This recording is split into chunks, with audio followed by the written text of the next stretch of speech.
He is, we hear in the TV commercial for Dos Equis beer, the most interesting man in the world. If he were to pat you on the back, he would list it on your resume.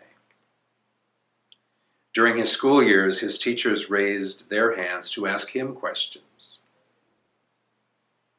When in Rome, they do as he does. At the end of the ad, this most interesting man says, "Stay thirsty, my friends."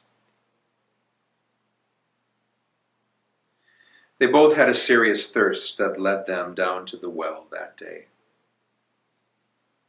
At the beginning, Jesus and the nameless woman were perfect strangers. But their thirst impelled them to strive past several social barricades to get to one another. She was a she and he a he. He was Jewish and she a Samaritan, a member of a despised and loathsome race, and 5 times married. I think it's safe to say that both she and Jesus traveled outside their comfort zones. Our serious thirst, the longing, the discontent, the restlessness, the awareness that something's missing, leads us to this or that or the other well, to husband after husband, indeed to other gods. Constant craving has always been. But that craving is not a curse. Could it even be a grace? The thirst to love and be loved is a thirst that propels us to seek the source of love. That thirst, ingeniously embedded in us, can only be satisfied by God. Other solutions and thirst-quenching remedies will in the end always sadly disappoint. We will be forever unsatisfied unless we surrender to God's tireless yearning for us, to God's thirst for us.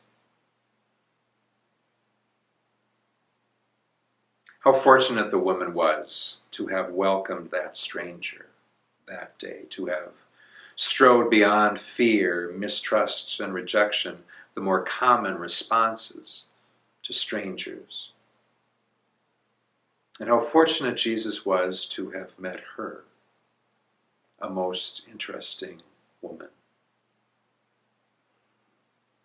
The lesson may be to find your comfort zone and stay as far away from it as possible. We don't have to wander far to be out of our comfort zones these days. We're living in a pandemic, unlike anything in living memory. All of us are off our game. Like strangers, the unknown is frightening. To what, to whom are we turning to for hope? What wells are we going to? What husbands are we turning to? Who do you trust to save you? Costco? Will we allow our heightened thirst, our longings, our fears, to move us beyond temporary thirst quenchers to the source of love? Salvation in the end does not depend on getting things right. It depends on thirst. Stay thirsty, my friend.